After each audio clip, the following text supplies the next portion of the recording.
Hey guys, Taylor the Destructonator here, and welcome to a quick video on how I edit. I had a friend approach me. He's a streamer and stuff, but he was a little squiffy on the editing and the uploading process for YouTube. So I decided to make this quick video. The first thing I'm going to bring up is programs. All the programs I'm going to list now are free. The program I use to record is OBS, which is actually up on the screen right now. Open Broadcast Software. Just a quick Google search, you can download it. It's a free open source program. You can use it to record, to stream. You could set it up so you can record just video, just audio, or both, of course, from windowed applications, the entire display, or I have game capture, which is set to record anything that is set to full screen on my computer. So like when I pull up 7 Days to Die, it's automatically full screened, yada yada. You could use this to stream. I used to use it a while back to stream to my personal Facebook for my friends, but essentially how to do that is File, Settings, Output, and then you got to go through the whole setting up streaming and stuff. Stream, you select your service, whether it's YouTube, Twitch, Facebook, and then you got to put in a stream key. But I'm not gonna cover that right now. I could cover that in a future video later on if you'd be interested in it. But simple program to use. I love it, and I've never had any issues with it. All right, so once you set it up, so you know where your videos are being saved at. Usually, it's just saved in videos default. It'll always save as the date, the time, and that's it. So eventually you have to go through and change it up. I've already recorded Townie Taylor Day 5 and Desolation Day 18. I change it up to a quick little thing, and then I usually throw pre-edit at the end of it, so I know it still needs to be edited. Default, when the video saves, it's an MKV file, which OpenShot can totally edit. So let's go ahead and bring up OpenShot. I already have it here. Now, there are a couple bugs with it, which is a small price to pay for it being a free program. But once you open up OpenShot, I usually save the project right away. So save project as. Now, automatically it will default to whoever's logged in the computer, that profile. I go to videos, and then I have a special folder set aside asset edits and example. Okay, project is saved. Now another little thing here, once you've already saved it, when you go to actually export your video, which we will touch on later, it'll automatically save the file name as that, and your folder path will be the exact same place that you just saved your project at. So that's a couple quick things, easy to do later. So for editing, that over a little bit. I usually have a couple other things. I'm going to go ahead and do Townie Taylor Day 5 again. But I got my intro, which I made an OpenShot, outro theme song, and then I throw up my pre-edit file. And then from there you just drag and drop. Now you got 5 tracks you could put this stuff on. I always put my main videos on track 1. This way, if I save a screenshot and say like I go to throw up a caption because I goofed up what I was saying, which I will touch more on here in a little bit, I throw that over because if I put the caption underneath the video, the caption won't pop up. So I always do my base video on track 1. If you know of a better method, please go ahead and let me know. So while we're on the subject, screenshots. Say I want this to be my screenshot for the day. Go ahead and hit the little camera icon and it'll tell you what frame you're saving. Click Save. And in the same folder, you have your project in, example. Here it is.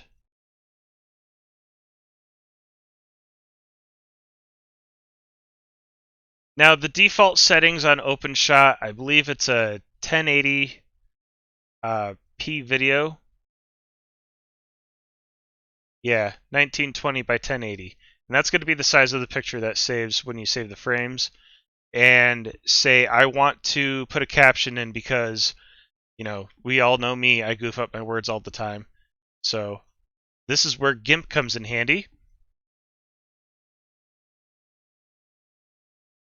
Welcome to GIMP. Let's change this to white real quick.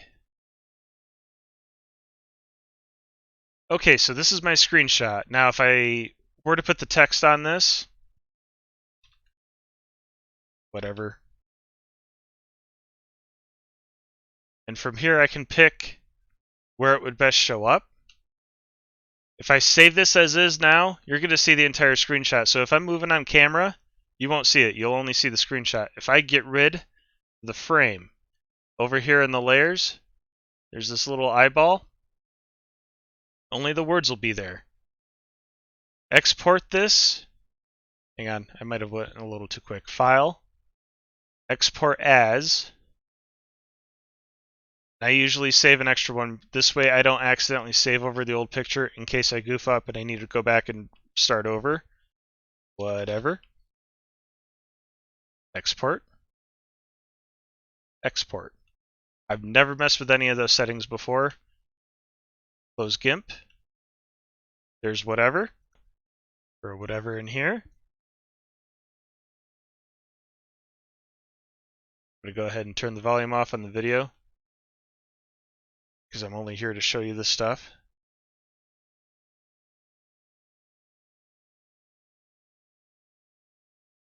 And ta-da! See, it popped up. But the timer's still going. And I'm moving. Pretty cool, huh? And from there you can also edit effects. Entire clip fade in and out fast. This is usually how I mess with my words that come in. Fade in. Fade out. Easy peasy lemon squeezy. Go ahead and get rid of that. Okay. So when you get to your clip that you want to edit, say I want to cut out this entire part because I had the game paused because I was getting the recording started. And I don't want you guys, of course, just to see, open static or, hear me clearing my throat. You can slice, keep the right side, and I just cut out that entire part.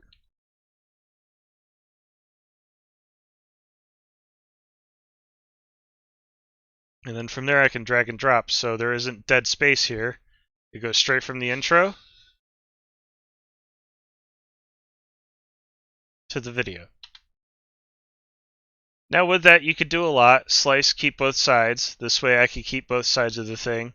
Say I'm halfway through the video and I only want to cut out digging a bit of cobblestone or whatever, which is this little bit.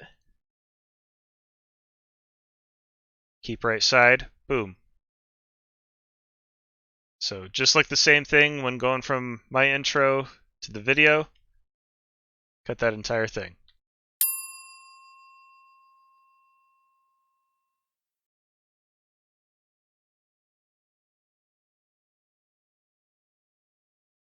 Now here's something else.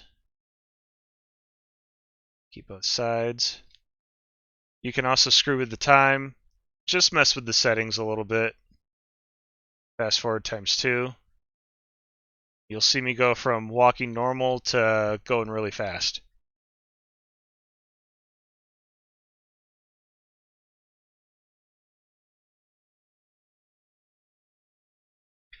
Now one of the other bugs is occasionally, I don't know if it's because the program overloads RAM and then it just shuts down or crashes, but the program does crash occasionally. Before they did the update, it used to crash like all the time. Now it doesn't crash as much. A simple Control S to save your file, and the little asterisk that was up here next to the E is gone. Now it's there because I zoomed out. Even if you zoom in and out, it'll notice that you made a change and that you haven't saved. That's what that mark is for. Just click save, boom, done.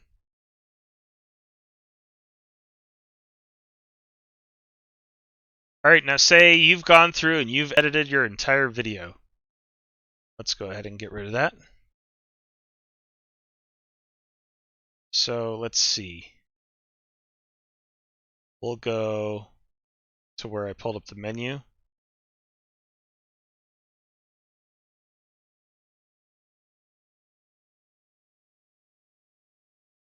I've saved. My video is fully edited. This isn't going to be actually day 5, guys. Export video. Example. That's the folder path, so that's where the file's going to end up at. I want to make it a better video. Now, right now, it always defaults to HD, 1080p, 30 frames a second. You can mess with these settings. You can go up to 60 frames a second. I usually don't because then the file gets big and then it takes a while to save and all that good stuff. So I like to try to keep it at 30 frames a second for now. I am working on making it so my videos are 60 frames a second, but you can go higher. I don't recommend it because I haven't messed with it, but if you want to mess with it, go for it. Anyway, when you save your video, usually the amount of time it's going to take to save the video is the length of the video. So this shouldn't take much longer than a minute. It'll even tell you about how much time is remaining. Alright, see? Took about 55 seconds. And yeah, so a little bit longer. That's not bad. It can take much longer depending on what all you've done to your video. I know on my older computer, with my older computer being heavily outdated at the time, it sometimes took like the amount of time and a half. So say like I had a half an hour video, it would take about 45 minutes to save the video. So my video is saved, and say I want to use this as my thumbnail. So once you've got your screenshot that you want to use as your thumbnail, be sure to save it.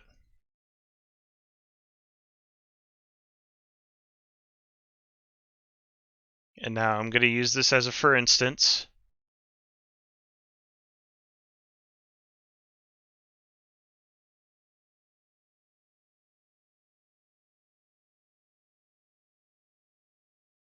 I have logos already set up. And just as a heads up, YouTube prefers your thumbnails being 2 megabytes or smaller. So usually when I get my screenshot up that I want to use as a thumbnail, I immediately right click, image, scale image, and I drop it down to 1280 by 720. And technically it is small enough, and from there you can tweak it, add text however you would like. I've already got logos ready to go.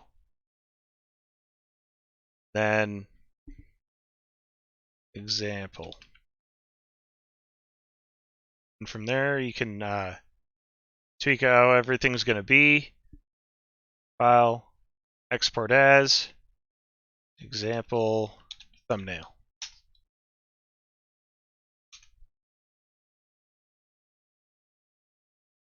And there it is at 1.17 megabytes. Alright, so I've got my example video. I've already dialed down the volume a little bit so we can watch this, but I always check my video. You don't have to sit through the entire however long your video is, but I'll speed up and I'll check random spots, especially where I've messed with the time and I've sped it up or slowed it down, used slow-mo or whatever, just to make sure everything's come out okay. It looks like a camera with a plus symbol. Upload video.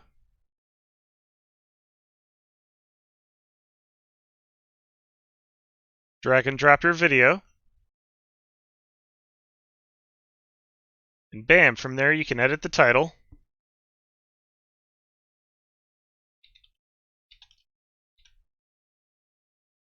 You can edit your description. Upload your thumbnail. Example TN thumbnail. From there, you could add it to a playlist, make a new playlist. Once you've made the new playlist, you'll actually have to click the Dropbox again, and your new playlist will always be at the very bottom. Audience, you have to pick yes or no whether or not your video is made for kids. You can actually go into your settings as a creator and set it up so it automatically selects yes or no for you. Once you've done all that, click next. Add subtitles, add an end screen, add cards. I've never messed with all that. Copyright. See, it's already uploaded my video because it was so small.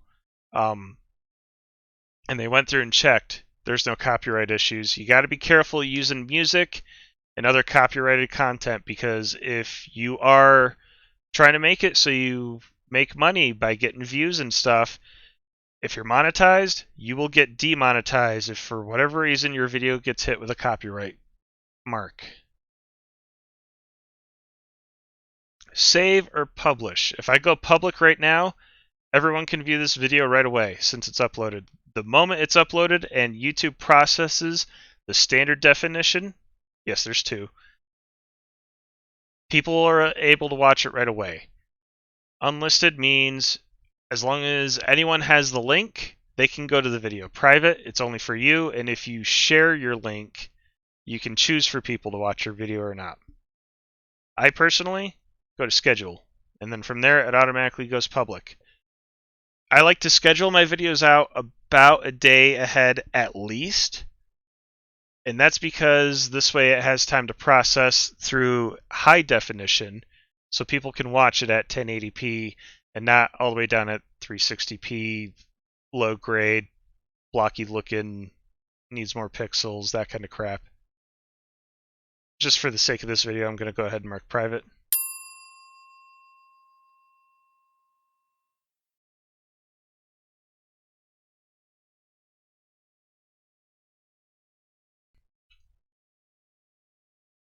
And it'll pop up on your list.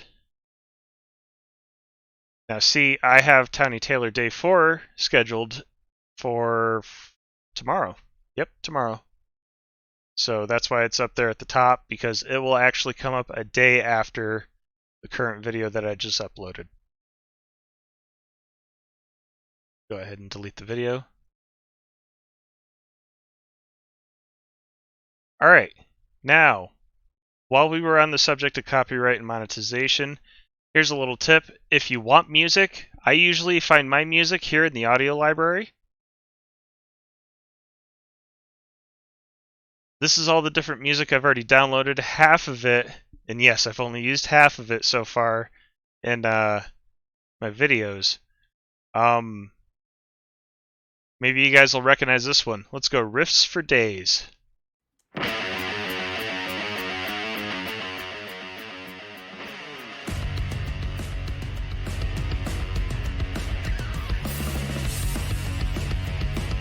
You can always check it out by genre, mood, artist. It tells you how long the track is.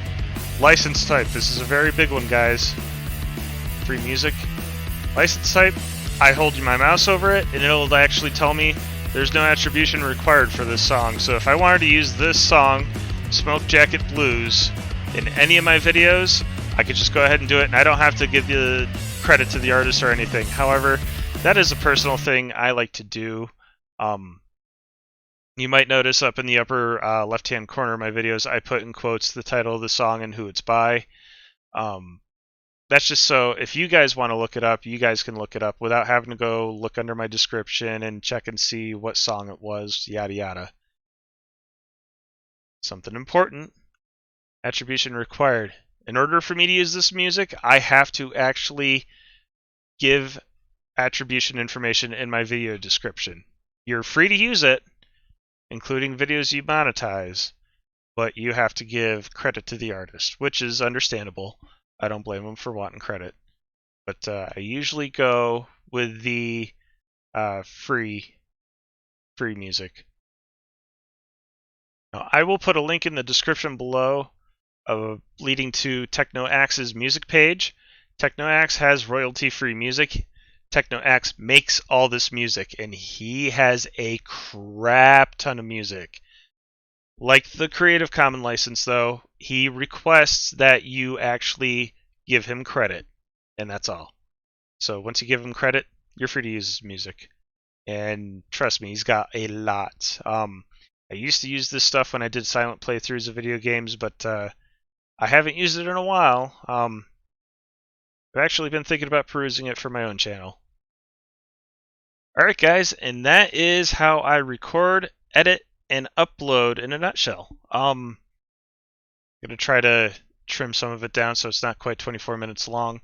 But if you have any questions, leave a comment, let me know. I'll be more than willing to help you out. But that is a basic rundown of what I do. Another program you can use to edit music or even use it separately to record sound is Audacity.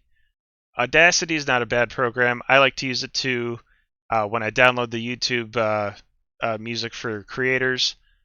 I usually trim it down or make different effects, like make it fade in and out better in here. Not that OpenShot is bad, but I really don't like the way or how short the slow fade out is, but that's just a personal preference. Anyway, guys, I hope you enjoyed this video and I hope it was helpful. Let me know what you think, and I'll catch you guys in the next one.